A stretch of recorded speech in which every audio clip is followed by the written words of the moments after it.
တခါတော့ကရွာတရွာနဲ့နီးစပ်တဲ့နေရာမှာတောအုပ်ကြီးတစ်ခုရှိပါတယ်။တောအုပ်ထဲမှာဂူတစ်လုံးရှိပြီးဂူထဲမှာတရေကြီးတစ်ကောင်နေထိုင်နေပါတယ်။တရေကြီးရဲ့ခေါင်းထဲမှာယတနာတွေရှိပါတယ်။ဒီတရေကတကယ်အရန်ကိုကြောက်စရာကောင်းပြီးအန်တီရဲလေးများပါတယ်။ဘယ်သူမှမဆိုသူ့ခေါင်းထဲမှာရှိတဲ့ယတနာတွေကိုခိုးယူဖို့သွားတဲ့အခါတိုင်းသူကရောက်လာတဲ့သူတွေအကုန်လုံးကိုကြောက်တုံးကြီးလုပ်ပစ်ပါတယ်။တရေကြီးရဲ့ခေါင်းကနေယတနာတွေကိုခိုးယူဖို့အတွက်ဆိုရင်တော့ဂါရာမန်တန်တစ်ခုရရပါတယ်။အဲ့ဒီကာရာမန်တန်တွေကိုလူသားတွေကပြောနေသမျှတရေကြီးကအိမ်မော်ကြနေမှာပါ။ဒါပေမဲ့ဒီနေ့ဒီအချိန်ထိတရေကြီးရဲ့ခေါင်းထဲမှာရှိတဲ့ယတနာတွေကိုတော့ဘယ်သူမှမခိုးယူနိုင်ခဲ့ပါဘူး။တရက်မှရွာမှာရှိတဲ့လူတွေကလယ်ထဲမှာအလုံးလုပ်ပြီးအင်ကိုပြန်နေခဲ့ကြပါတယ်။သူတို့အားလုံးတောလန်းထဲကနေဖြတ်ပြီးအင်ကိုပြန်နေကြတာပါ။တရေကြီးရှိတဲ့ကူနာကနေသူတို့ဖြတ်သွားကြရပါတယ်။ဒုက္ခပဲငါတို့လမ်းမပြီးနေတူတယ်။ဟုတ်တယ်အဲ့ဒီဘက်ကနေမသွားနဲ့အဲ့ဒီမှာတရေကြီးရှိတယ်။ဒါနဲ့လူတွေပြောတဲ့ကောလာဟလတွေကအမှန်ပဲလား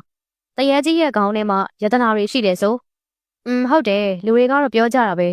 အဲ့ဒီယတနာတွေကဘယ်တော့မှကုံဆုံးမသွားဘူးတဲ့ဒါပေမဲ့လည်းဒီနေ့ဒီအချိန်ထိဘယ်သူမှအဲ့ဒီယတနာတွေကိုမထုတ်ယူနိုင်သေးရခက်တယ်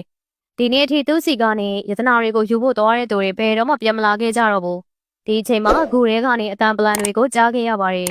အဲ့ဒါတရေကြီးရဲ့အတန်မဟုတ်ဘူးလားငါတို့ဒီကနေအမြန်ဆုံးသွားတာပဲကောင်းလိမ့်မယ်နဲ့တူတယ်ဒီလိုနဲ့အားလုံးကလည်းအမြန်ဆုံးအိမ်ကိုပြန်သွားကြပါတယ်ဒီလိုနဲ့ပဲဒီရက်မှာတော့